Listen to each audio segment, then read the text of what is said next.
اللہ کو انتہائی جزائے خیر عطا فرمائے. آپ ہمارے تشریف لے کر آئیں اور اپنے مخصوص انداز میں اور ناصحانہ گفتگو فرمائیں. استاد العلماء استاد الحدیث حضرت مولانا منظور یوسف صاحب عزیز مشہور.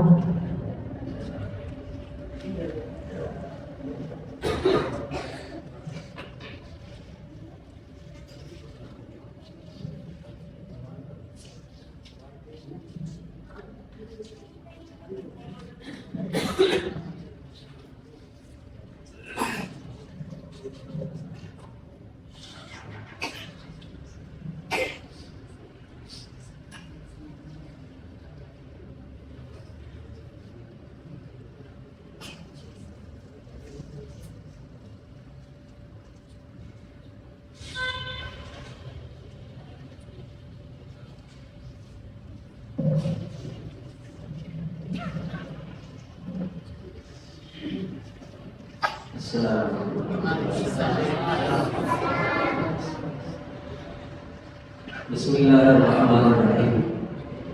نحمده ونصلي ونسلم على رسوله الكريم. أما بعد فأعوذ بالله من الشيطان الرجيم. بسم الله الرحمن الرحيم. إن هذا القرآن يهدي للتي هي أقوم ويبشر المؤمنين الذين يعملون الصالحات أن لهم أجرا كبيرا وأن الذين لا يؤمنون بالآخرة أعتدنا لهم عذابا أليما. صدق الله مولانا العظيم. رب اشرح لي صدري ويسر لي أمري واحلل عقدة من لساني يفقهوا قولي. اللهم صل على محمد وعلى آل محمد كما صليت على إبراهيم وعلى آل إبراهيم إنك حميد مجيد. اللهم بارك على محمد وعلى آل محمد كما باركت على إبراهيم وعلى آل إبراهيم إنك حميد مجيد. کافی مفصل گفتگو آپ حضرات سماعت کروا چکے ہیں اور عشاء کا وقت بھی داخل ہوا تو میں کچھ زیادہ وقت نہیں لوں گا. انتہائی مختصر وقت میں مجھے دو باتیں آپ سے عرض کرنی ہیں اور ان دو باتوں کے عرض کرنے سے پہلے میں ایک مثال عرض کرتا ہوں. ایک آدمی یہاں سے باہر نکلتا ہے اور وہ یہ کہتا ہے کہ مجھے قرنگی میں جانا ہے، مثلاً دارالعلوم پہنچنا ہے. اب آپ اس کو کون سا راستہ بتائیں گے؟ وہ راستہ بتائیں گے جو آسان بھی ہو، وہ راستہ بتائیں گے جو مختصر بھی ہو، وہ راستہ بتائیں گے جو پرامن بھی ہو. بالکل اسی طرح سے اللہ تبارک و تعالیٰ کا ارشاد ہے ان ھذا القرآن یہدی للتی ہی اقوم. یہ قرآن کریم رہنما کتاب ہے، یہ راستہ دکھانے والی کتاب ہے. یہ انسان کی رہنمائی کرتی ہے. کیسے راستے کی؟ نمبر ایک، ایسے راستے کی یہ رہنمائی کرتی ہے جو مختصر ترین راستہ. نمبر دو، ایسے راستے کی یہ رہنمائی کرتی ہے جو بالکل پرامن راستہ. اور نمبر تین، یہ ایسے راستے کی رہنمائی کرتی ہے جو سہل ترین آسان ترین راستہ. پرامن بھی ہو، مختصر بھی ہو، آسان ترین بھی ہو. تو قرآن کریم سے آپ جس اللہ تبارک و تعالیٰ کے حکم کو دیکھیں گے اس حکم میں یہ تین خوبیاں موجود ہیں کہ وہ حکم اللہ کا پورا کرنے پر انسان کے لیے فوری جنت کے فیصلے ہوتے ہیں اور یہ انتہائی مختصر راستہ بھی ہے اور انتہائی پرامن راستہ بھی ہے. تو اللہ کا ارشاد ہے ان ھذا القرآن یہدی للتی ہی اقوم. یہ سب سے بہترین اور سب سے سہولت والا اور سب سے مختصر ترین اور سب سے کامیاب ترین راستہ قرآن کریم بتاتا ہے. ایک یہ ہے کہ میں نے اپنی تجارت شروع کی ہے اور میں قرآن کریم سے رہنمائی حاصل کروں. پیارے رسول صلی اللہ علیہ وسلم کی سیرت طیبہ سے میں رہنمائی حاصل کروں. اور ایک یہ ہے کہ میں کسی یہودی کے اصولوں کو اختیار کروں، کسی نصرانی کے بتائے ہوئے اصولوں کو اختیار کرو، غیر مذہب اقوام کے اصولوں کو بے اختیار کرو۔ ایک طرف قرآن کریم کے بتائے ہوئے اصول، پیارے رسول صلی اللہ علیہ وسلم کے بتائے ہوئے اصول، اور دوسری طرف غیر اقوام جو اللہ اور اس کے رسول کی دشمن قومیں ہیں، ان اقوام کے وضع کردہ اور بتلائے ہوئے طے کیے ہوئے اصول ہیں۔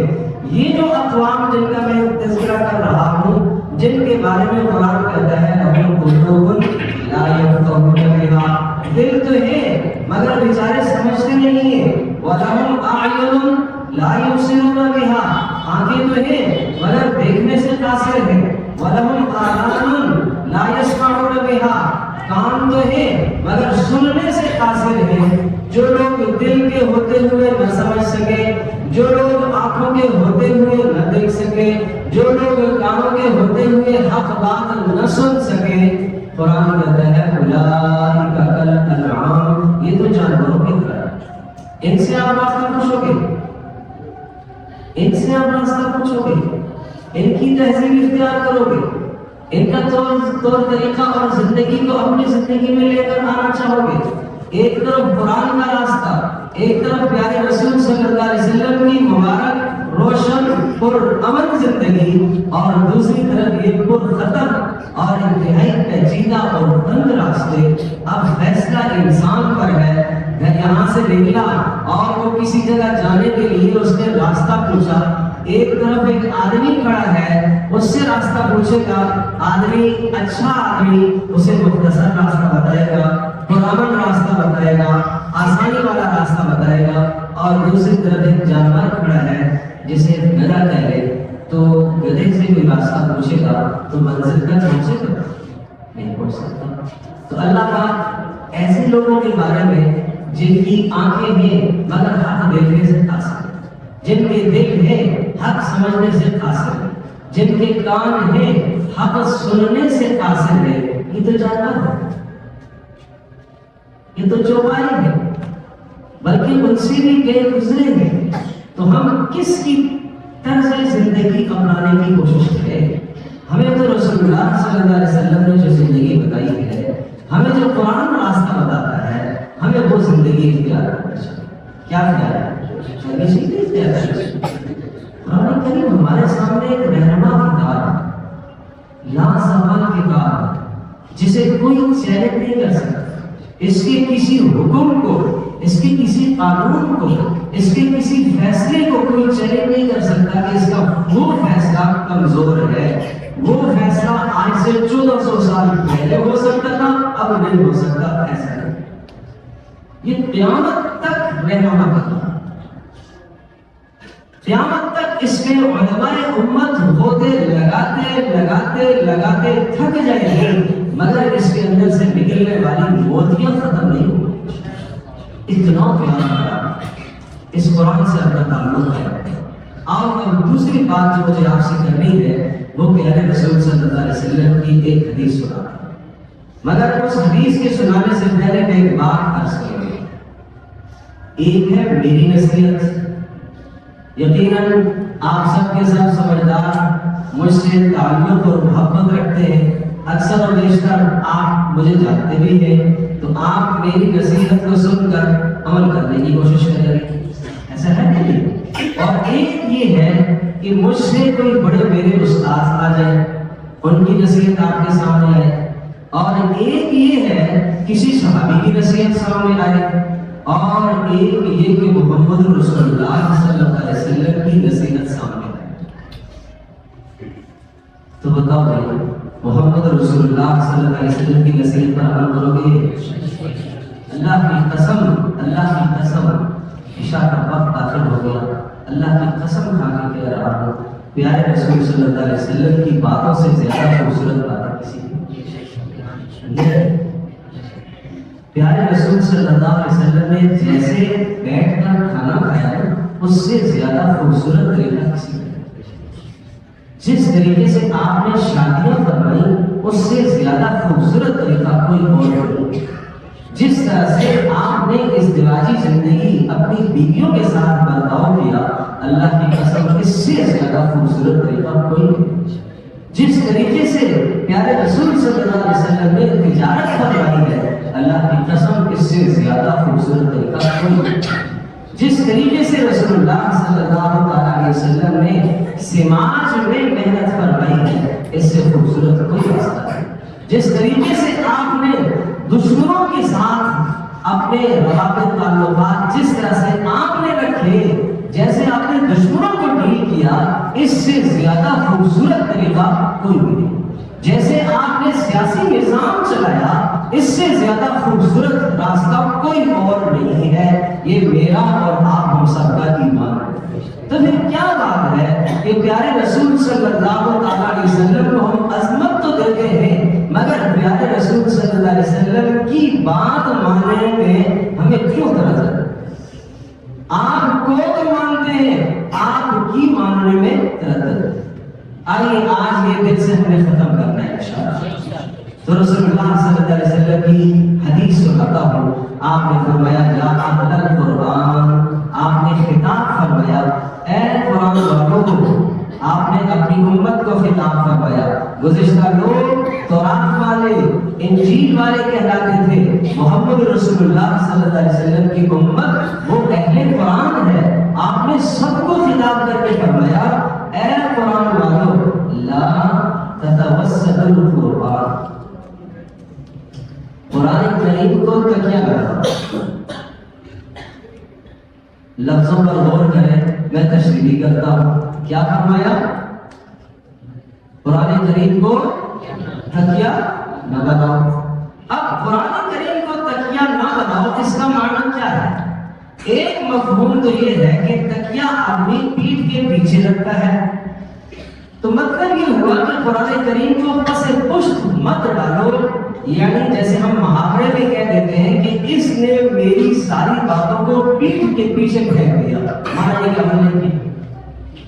تو یہ معنی ہے کہ قرآن کریم کو تکیہ نہ بناؤ کا مطلب یہ ہوا کہ قرآن کریم کی باتوں کو پشت کے پیچھے مت پھینکو، بلکہ سامنے رکھ کر زندگی گزارو۔ دوسرا معنی آپ توجہ میری طرف فرمائیں گے، بات سمجھ میں آ جائے گی، اور کہیں پھر ہم دیکھیں گے کہ کہیں میں تکیہ تو نہیں بن رہا، دیکھنا بھی ہے نا، ہم نے اپنا جائزہ لینا ہے۔ پیارے رسول صلی اللہ علیہ وسلم کے ارشادات، جب آپ کسی اچھی محفل میں جاتے ہیں تو آپ محفل میں جانے سے پہلے اپنے سامنے آئینہ رکھتے ہیں، اپنے چہرے کو دیکھتے ہیں، کپڑوں کو دیکھتے ہیں، کوئی دھبا تو نہیں ہے۔ تو ہمیں آخرت میں جانا ہے، اللہ کے پاس پہنچنا ہے، پیارے رسول صلی اللہ علیہ وسلم کے پاس پہنچنا ہے، تو پھر کیا کرنا ہے ہمیں؟ یہ احادیث جو حدیث میں پڑھنا چاہتا ہوں، جو آپ کے سامنے عرض کرنا چاہتا ہوں، یہ ہمارے لیے آئینہ ہے۔ یہ ہمارے لیے کیا ہے؟ آئینہ ہے۔ ہم نے اپنے آپ کو پرکھنا ہے کہ کہیں میرا شمار ایسے لوگوں میں تو نہیں ہے جو قرآن کریم کو کیا بنا رہے؟ تکیہ۔ دوسرا معنی قرآن کریم کو تکیہ نہ بناؤ، اس کا دوسرا معنی یہ ہے تکیہ آدمی رکھتا ہے سہارے کے لیے۔ جب آدمی بیٹھے بیٹھے تھک گیا، جیسے حضرت یہاں پر تکیے رکھے ہیں، اس کے لیے ہوتے ہیں؟ سہارے کے لیے ہوتے ہیں۔ تو معنی یہ ہوا کہ قرآن کریم کو اپنی زندگی میں سہارا مت بناؤ۔ جیسے دو آدمیوں میں جھگڑا ہو گیا، جھگڑے کا فیصلہ چل تو بھی قرآن پر ہاتھ رکھ، میں بھی قرآن پر ہاتھ رکھتا ہوں، تو بھی قرآن کی قسم کھا، میں بھی قرآن کی قسم کھاتا ہوں۔ اب ہم نے اپنے مطلب کے لیے قرآن کو سہارا بنا لیا۔ اسی طرح سے جناب گھر کا افتتاح کرنا ہے، لے آؤ جی بچوں کو، کیا کرنا ہے؟ قرآن خوانی کرنی ہے۔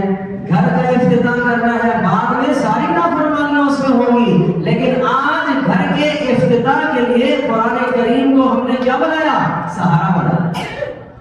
دکان کا افتتاح کرنا ہے، آج دکان کے افتتاح کے لیے قرآن کریم کو سہارا بنایا۔ مردہ بخشوانا ہے، مردے کو بخشوانے کے لیے قرآن کریم کو سہارا بنایا۔ پورا سال کھولنے کی توفیق نہیں ہوئی، پڑھنے کی توفیق نہیں ہوئی، آج خدا کا انتقال ہوا، سب کے سب جمع ہو گئے اور یہ صاحب بھی پہنچ گئے کس کے لیے؟ مردہ بخشوانے کے لیے۔ تعویذ گھنٹوں کے لیے مت استعمال کرو، فان نکالنے کے لیے مت استعمال کرو، قرآن سے پھال نکالتے ہیں. تو یہ کیا کر رہا ہے؟ یہ قرآن کریم کو سہارا بنا رہا ہے. اللہ کے نبی صلی اللہ علیہ وسلم نے منع فرمایا کہ قرآن کریم کو سہارا مت بناؤ. آؤ دیکھیں کہیں ہم ایسا سہارا تو نہیں بنا رہے. پھر تیسرا معنی اس کا کہ قرآن کریم کو سہارا مت بناؤ، اس کا تیسرا معنی یہ ہے کہ سہارا قرآن کریم کو تکیہ مت بناؤ. تکیہ ایک تکیہ تو گاؤں تکیہ ٹینٹ لگانے کے لیے، اور ایک تکیہ سر کے نیچے رکھنے کے لیے بھی ہوتا ہے. تو رات کو جب آدمی سر کے نیچے تکیہ رکھ لیتا ہے نا تو خود بھی سو گیا اور تکیے کو بھی آرام مل گیا. تمہارا قرآن کو تکیہ بنا کر لپیٹ کر کے خوبصورت للاف کے اندر مت رکھو. اس کو رات کو پڑھا کرو، اس کو راتوں کو اٹھ کے پڑھا کرو. تو تین معنی میں نے بتائے کہ قرآن کریم کو تکیہ نہ بناؤ. ایک معنی یہ ہے کہ پیٹھ کے پیچھے رکھ کر مت زندگی گزارو بلکہ سامنے لے آؤ. دوسرا معنی یہ عرض کیا کہ قرآن کریم کو تکیہ نہ بنانے کا مطلب یہ ہے کہ اسے سہارا مت بناؤ بلکہ یہ ہدایت نامہ ہے. تیسرا معنی یہ عرض کیا کہ قرآن کریم کو اپنے سر کے نیچے مت رکھو، یعنی جس طرح سے تکیہ تم سر کے نیچے سجا کر رکھتے ہو اس طرح سے غلافوں میں لپیٹ کر مت رکھو بلکہ اس سے ہدایت حاصل کرو. تین معنی ذہن میں آگے. کیا خیال ہے کون کون آج یہ طے کرتا ہے کہ ہم ان تینوں کاموں سے اپنے آپ کو بچائیں گے انشاءاللہ؟ اچھا اب رسول اللہ صلی اللہ علیہ وسلم نے حقوق بتائے قرآن. اب وہ سنو. آپ نے ارشاد فرمایا وَاتْلُوهُ حَقَّ تِلَاوَتِهِ مِنْ آنَاءِ اللَّيْلِ وَآنَاءِ النَّهَارِ. آپ نے فرمایا قرآن کریم کی تلاوت کا حق ادا کرو دن کو بھی اور رات کو. حق کیسے ادا ہوتا ہے؟ جو چیز اس میں حلال ہے اس کو حلال سمجھے اور جو حرام ہے اسے حرام سمجھے، جو جائز ہے اسے جائز سمجھے، جو ناجائز ہے اسے ناجائز سمجھے. یہ ہے قرآن کریم کی تلاوت کا حق ادا کرنا. آؤ ذرا ہم اپنی زندگی کا احتساب کریں. میں نے وہی عرض کیا تھا کہ یہ آئینہ ہے. یہ حدیث کی کدھر ہے؟ آئینہ. کیا ایسا ہے کہ جو باتیں قرآن کریم نے بتائی ہیں کیا وہ ساری میری زندگی میں ہے؟ جن سے منع کیا کیا میں بچ گیا ہوں ان تمام چیزوں سے؟ اگر نہیں تو پھر قیامت کے دن پوچھا جائے گا پھر کس شکل سے میں رسول اللہ صلی اللہ علیہ وسلم کے سامنے جاؤں گا اور آپ سے میں کیسے سفارش کی درخواست کروں گا؟ اس لیے کہ میں نے آپ کی نصیحت پر عمل تو نہیں کیا. باپ کی نصیحت پر اگر عمل نہ کرے تو باپ کو تکلیف ہوتی ہے. کیسا نافرمان بیٹا میری بات نہیں سنتا، یہ کیسا نافرمان امتی ہے جو محمد رسول اللہ صلی اللہ علیہ وسلم کی بات نہیں سنتا. یہ کیسا نافرمان امتی، یہ کیوں آج تلاوت کا حق نہیں ادا کرتا؟ تو کیا حق بتایا؟ پہلا حق آپ نے فرمایا اس کی تلاوت کا حق ادا کرو. دوسری بات آپ نے ارشاد فرمائی وَأَفْشُوهُ، قرآن کریم کو پھیلاؤ. یہ پھیلانے کی محنت مسجد میں ہو رہی ہے ماشاءاللہ. یہ قرآن کریم کو پھیلانے کی مسجد میں محنت ہو رہی ہے. یہ سوسائٹی والے محنت کر رہے ہیں، یہ معصوم بچے قرآن کریم حفظ کر رہے ہیں. یہ محنت کوئی آج کی نہیں ہے. حضرت عمر بن خطاب رضی اللہ تعالی عنہ نے کوفہ کے گورنر حضرت سعد بن ابی وقاص رضی اللہ تعالی عنہ کی طرف خط لکھا کہ اپنے تمام کے تمام فوجیوں کو حافظ بناؤ اور ان حافظوں کی فہرست مجھے سال کے آخر میں بھیجنا.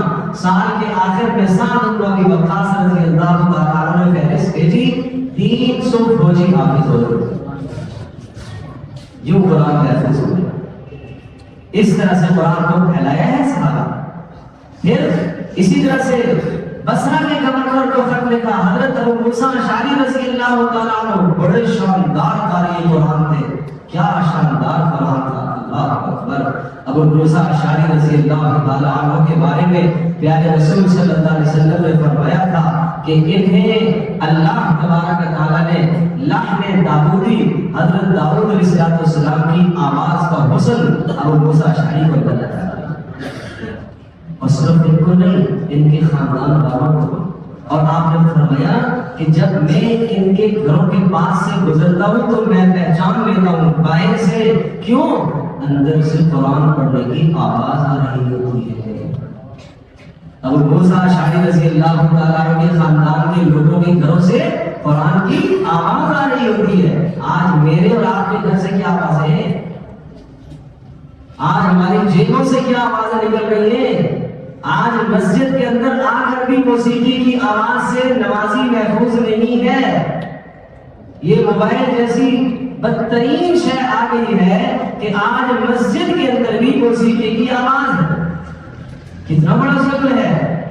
تو ابو موسیٰ اشعری رضی اللہ تعالیٰ عنہ کے خاندان کے لوگ بڑے قاری تھے، ان کو بھی آپ نے لکھا کہ جناب حضرت عمر رضی اللہ تعالیٰ عنہ نے کہ آپ بھی حافظ تیار کرو۔ انہوں نے بھی محنت فرمائی تو سال کے آخر میں 1200 اصحاب کی لسٹ آئی عمر رضی اللہ تعالیٰ عنہ کے پاس جو حافظ قرآن ہو چکے ہیں۔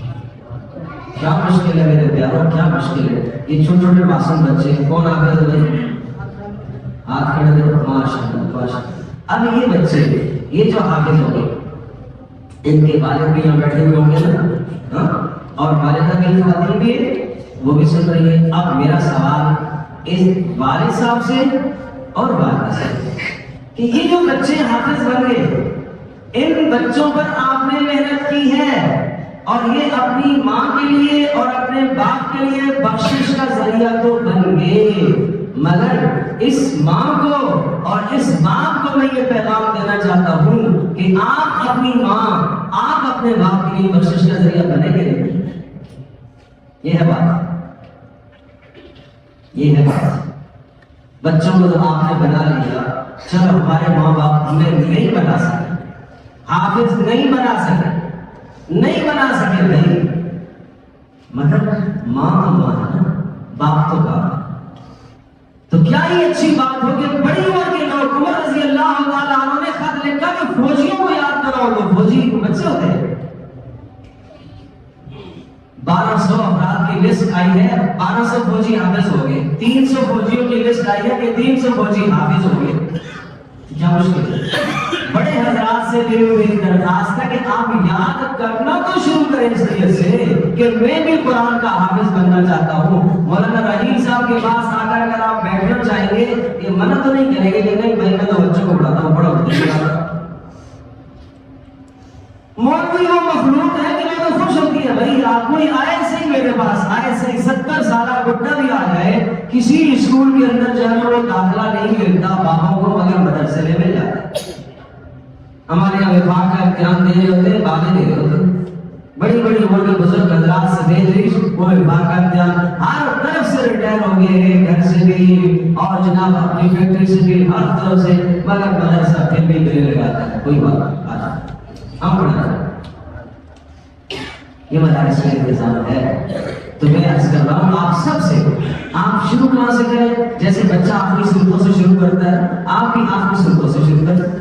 ایک بار آخر سے یاد کیا، پھر سورۃ الملک یاد کیا۔ رسول اللہ صلی اللہ علیہ وسلم نے فرمایا میرا دل چاہتا ہے، کیا چاہتا ہے؟ میری تمنا ہے میرے ہر امتی کے دل میں سورہ یاسین، سورہ واقعہ اور سورہ ملک محفوظ ہو۔ تو کیا رسول اللہ صلی اللہ علیہ وسلم کی تمنا ہم پوری کریں؟ بولو، کوئی ہاتھ میں انگوٹھی لگایا کہ یہ کیا ہے؟ یہ فلاں کی تمنا ہے۔ کوئی میرا پیارا جوان گلے میں لاکٹ ڈالا ہوا، یہ کیا ہے؟ یہ فلاں کی چاہت، یہ فلاں کی تمنا پوری۔ کوئی ہاتھ میں کڑا لگائے ہوئے، رسول اللہ صلی اللہ علیہ وسلم نے منع فرمایا، مگر یہاں کسی کی خواہشیں پوری کر رہا ہے، تو کیا پیارے رسول صلی اللہ علیہ وسلم کا حکم اتنا ہلکا ہو گیا؟ اتنا ہلکا ہو گیا ان کا حکم؟ ان کی خواہش پوری کرنے کے لیے ہم تیار نہیں ہے۔ فرمایا میری چاہت ہے کہ سورۃ الملک میرے ہر امتی کے سینے میں محفوظ ہو۔ اور کون کون سورۃ الملک یاد کرے گا؟ 30 آیات۔ کتنی آیات؟ 30۔ روز ایک ایک آیت یاد کریں۔ تبارک الذی بیدہ الملک وہو علی کل شیء قدیر، ایک آیت۔ تو کم از کم یہ تو ہو سکے کہ اے اللہ کے نبی، میں نے دنیا کے اندر آپ کی ایک تمنا پوری کی ہے، لہذا آپ میری سفارش فرمائیں اور مجھے بھی اپنے ساتھ لے کر جائیں۔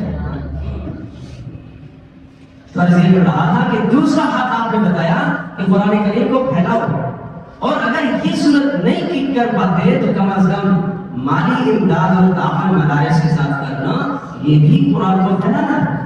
ایک بچے کا خرچہ اپنے ذمہ لے لو کہ ایک بچے کو میں حافظ بناؤں گا۔ آپ چلو کوئی بچہ نہیں ہے، یہ بچے بڑے ہو گئے یا نہیں سن رہے، اب میں کسی بچے کو حافظ بناؤں گا، زیادہ ثواب ملے گا۔ آپ کا بچہ نہیں ہے، کسی اور کا ہے، اس پر مال آپ نے لگایا ہے، اللہ تمہیں ثواب دے گا۔ میں عرض کیا کرتا ہوں کہ یہ بچے جو حافظ بنتے ہیں نا، اس میں 3 لوگوں کی محنت ہے۔ کتنے لوگوں کی؟ 3۔ نمبر 1 ماں باپ کی محنت، نمبر 2 استاد کی محنت، اور نمبر 3 وہ صاحب مال، صاحب خیر، جس کا پیسہ مدرسے پر، مسجد پر لگا ہے، پنکھا بھی چل رہا ہے، بتی بھی چل رہی ہے، اور بچے قرآن کریم حفظ کر رہے ہیں۔ 3 لوگوں کی محنتوں سے بچہ حافظ ہوتا ہے، 3 لوگوں کی محنتوں سے۔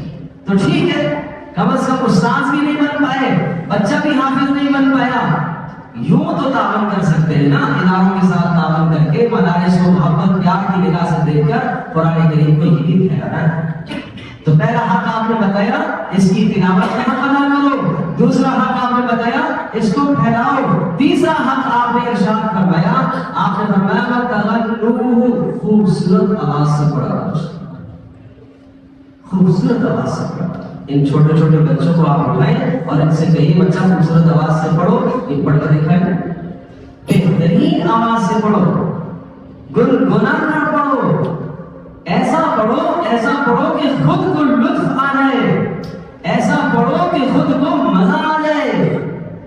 اور میرے پیارے میرے عزیز، ایک میسج آتا ہے موبائل پر اپنے کسی چلنے والے کا، محبت کرنے والے کا، اور جس نے مجھے بہت پیاری باتیں لکھی ہیں اور یوں کہا آپ اچھے ہو، آپ ایسے ہو ویسے ہو، بہت اس نے میری تعریف کی ہے، تو میں کیا کروں، اس کو بار بار پڑھوں گا اس نے کیا کہا، اور اگر مجھے سمجھ میں نہیں آئے تو میں دوسرے سے سمجھنا چاہوں گا کہ بھائی میرے دوست نے مجھے میسج دیا ہے، ذرا مجھے بتاؤ تو صحیح، یہ 114 صورتیں یہ اللہ کے میسج نہیں ہے؟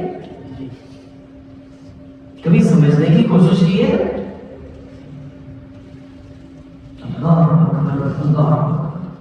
یہ اننا اعطیناک الکوثر سب سے مختصر ترین سورت، کیا اس کا مفہوم بھی مجھے نہیں آتا؟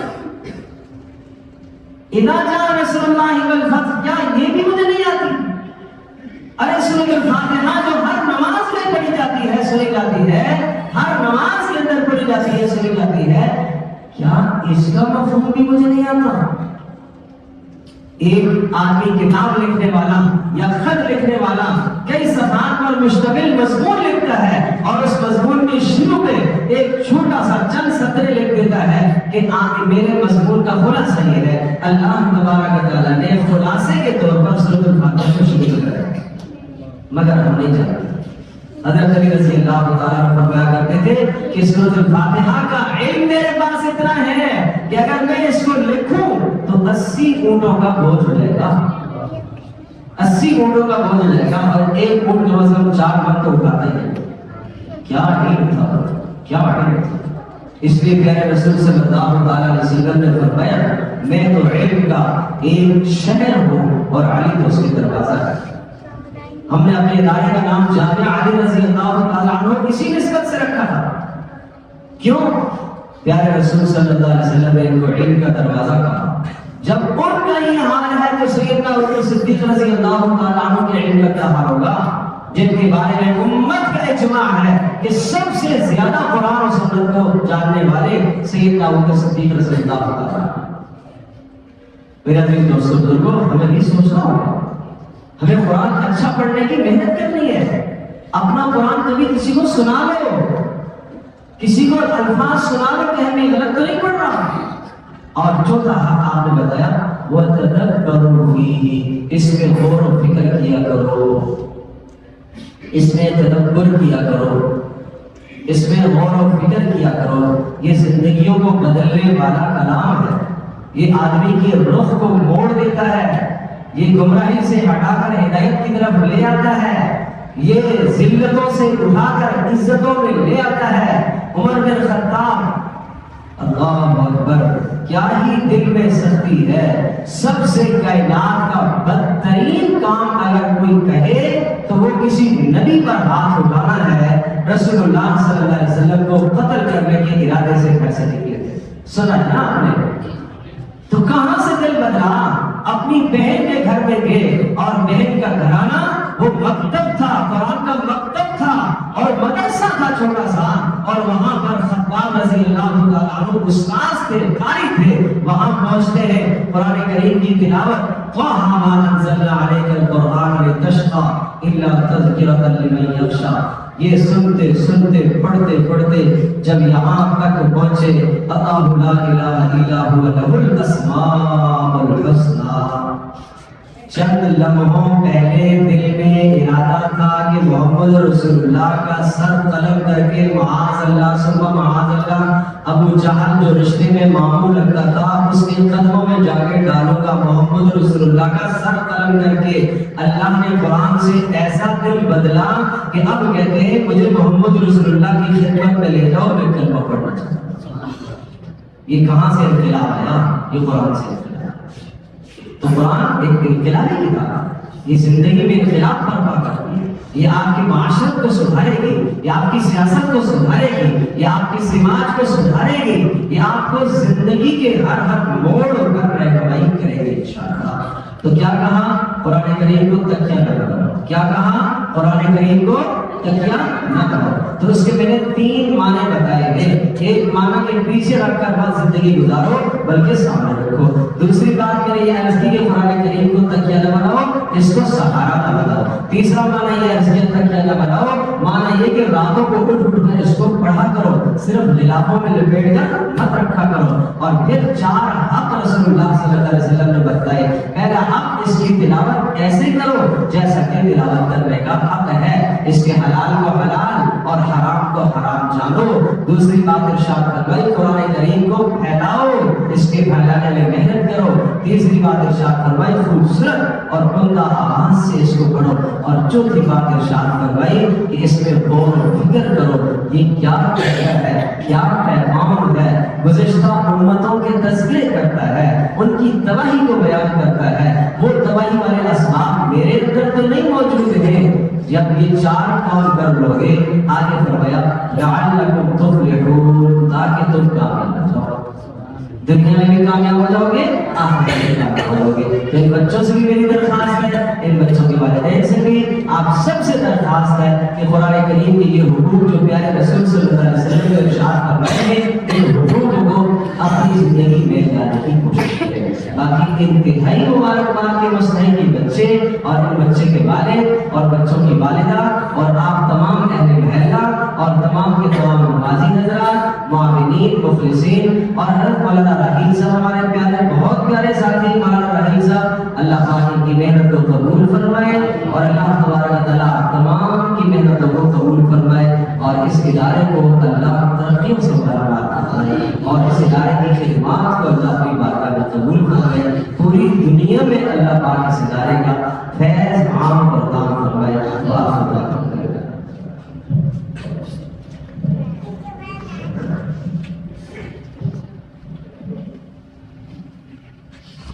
ابھی انشاءاللہ بچوں کی دستان بندی ہوگی اور سب انشاءاللہ استاد کی طرف دعا فرمائیں گے. تو جن طرح ہمارے قرآن کریم کی ذکر مکمل کیا ہے ان کے معنی میں تشریف لائے، ان کی ذکر بندی ہوگی. عثمان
روحان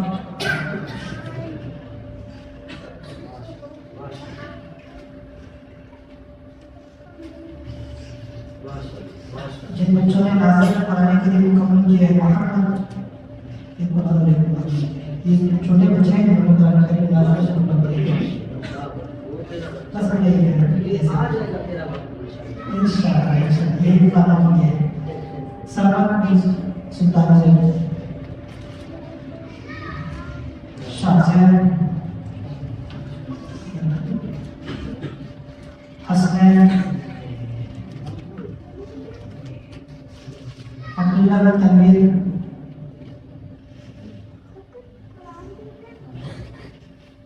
ارحم نوران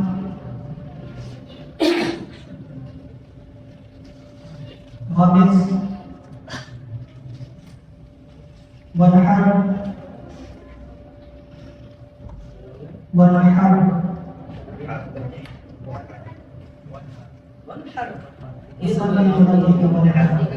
یہ تو نام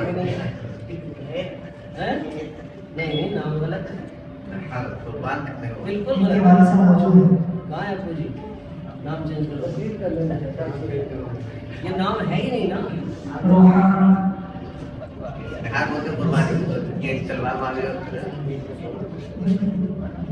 جن بچوں نے قرآن مکمل ہے وہ بھی نیچے کے بعد رسالت کرنا ہے باقی ہم فاطمہ عروش حسینہ اور جن بچوں نے امتحان میں پوزیشن کی ہے قاری زبیر صاحب کا کلاس اول ہے موسیٰ دو ہے محمد سو ہے عبد المجید محمد صلی اللہ علیہ وسلم جس بڑے سے کیسے قاری عزیز صاحب کی کلاس سے ہیں اول ہے حسین معاویہ موجود ہے دو ہے محمد حسن ابھی تو ساتھ میں رہے ہیں مجھے باقی دیئے نمبر 3 عمار بن شبیر سو ہیں چھوٹے بچوں میں محمد بن عبداللہ موجود ہے یہ چھوٹے بچوں کا اول ہے دو محمد علی محمد ظاہر سو ہے سمیار بن مبین موجود ہے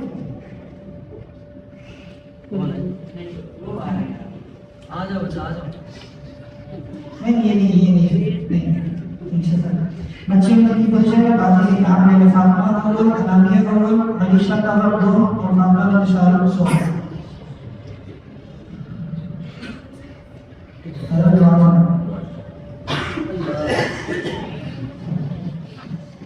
بچوں کی حوصلہ افزائی کیا کرو بہت اچھی بات ہے حضرت عمر رضی اللہ تعالیٰ عنہ نے جب سورۃ البقرہ یاد فرمائی نا تو ایک اونٹ ذبح کیا تھا ایک اونٹ ذبح کر کے اپنے دوستوں کو کھلایا تھا اس قدر جگہ خوشی تھی تو اس لیے قرآن کریم میں بھی حکم ہے کہ فَلْيَفْرَحُوا اس پر خوش ہونا چاہیے وہ خیر مما یجمعون یہ بہتر ہے اس چیز سے جس کو تم جمع کرتے ہو مال سے دنیا سے نا تو کتنے خوش نصیب یہ بچے اور ان کے ماں باپ اللہ پاک سب کی سعادتوں کو قبول فرمائے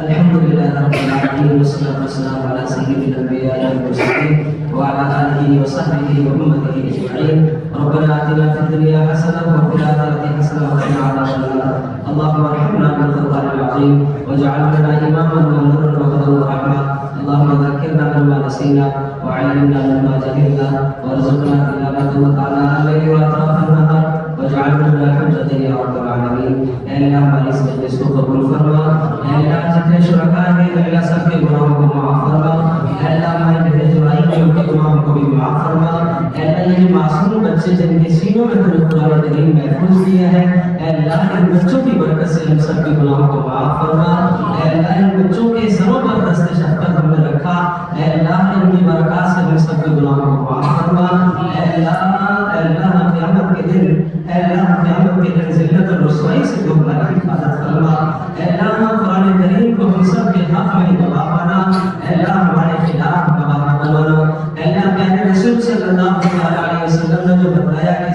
نہ بناؤ، سہارا نہ بناؤ۔ اے اللہ اس برائی سے تو ہماری حفاظت فرما۔ اے اللہ جو آپ نے حقوق بتائے ہیں، اے اللہ ان حقوق کی ادائیگی کی ہمیں توفیق نصیب فرما۔ اے رحم الراحمین، اے رحم الراحمین، اس مسجد میں ہونے والے تمام کاموں کو اپنی بارگاہ میں قبول فرما۔ اے اللہ درس و تدریس کو، اے اللہ سب شعبوں کو، تعلیم کو اپنی بارگاہ میں قبول فرما۔ مولانا رحیم صاحب کی محنت کو اپنی بارگاہ میں قبول فرما۔ اے اللہ صحت اور عافیت والی زندگی عطا فرما۔ اے رحم الراحمین، اے رحم الراحمین، مزید کام کے اندر اے اللہ برکتیں عطا فرما۔ ہر شر سے، ہر فتنے سے ان کی حفاظت فرما۔ اے اللہ یہاں پڑھانے والوں کی، اے اللہ والیوں کی، سب کی تو حفاظت فرما۔ اے اللہ معاونین مخلصین کی تو مدد فرما۔ اے اللہ جو اس ادارے کے ساتھ لگے ہوئے، مسجد کے ساتھ محنت کر رہے ہیں، اے اللہ جانی مالی ذہنی کوششیں کر رہے ہیں، سب کی محنتوں کو اپنی بارگاہ میں قبول فرما۔ اے اللہ جن معصوم بچوں نے قرآن کریم حفظ مکمل کیا، ان کو عالم و عمل بنا۔ اے اللہ ان کو عالم و عمل بنا، اپنے والدین کے لیے بخشش کا ذریعہ بنا، خاندان والوں کے لیے بخشش کا ذریعہ بنا۔ اے اللہ امت مسلمہ کے لیے بخشش کا ذریعہ بنا، اپنے اساتذہ کے لیے بخشش کا ذریعہ بنا۔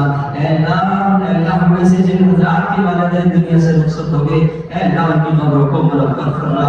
اے اللہ ان کی قبروں کو منور فرما۔ اے اللہ ہمارے نیک اعمال میں ہمارے ماں باپ کا بھی حصہ فرما، ہمارے تمام اساتذہ کا بھی حصہ فرما، جن جن راستوں سے ہم نے اب تک علم پہنچا ہے، اے اللہ ان تمام کا حصہ فرما۔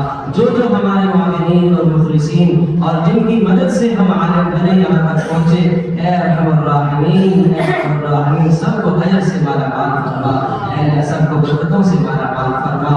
اے اللہ اے رحم الراحمین، اے رحم الراحمین، ہماری دعا کو قبول فرما۔ اے اللہ جو ہمارے بیمار ہیں شفا عطا فرما، حاجت مندوں کی حاجات کو پورا فرما، مقروضوں کے قرضوں کو ادا فرما۔ اے اللہ اپنے اولادوں کو نیک صالح اولاد عطا فرما۔ اے اللہ ہم سب کی اولادوں کو نیک و فرما بردار بنا، ہم سب کی اولادوں کو نیک و فرما بردار بنا۔ ہر شر سے، ہر فتنے سے ہم سب کی تو حفاظت فرما۔ اس مسجد کی نمازیوں کی تو حفاظت فرما، پورے بہنوں اور سوسائٹی کی تو حفاظت فرما۔ اے رحم الراحمین، میرے رسول صلی اللہ علیہ وسلم نے جو آپ سے خیر مانگی وہ سب عطا فرما۔ جن شرور سے بنا چاہیے ہم تمام شرور اور برائیوں سے ہماری حفاظت فرما۔ وصلی اللہ علیہ محمد وعلی آلہ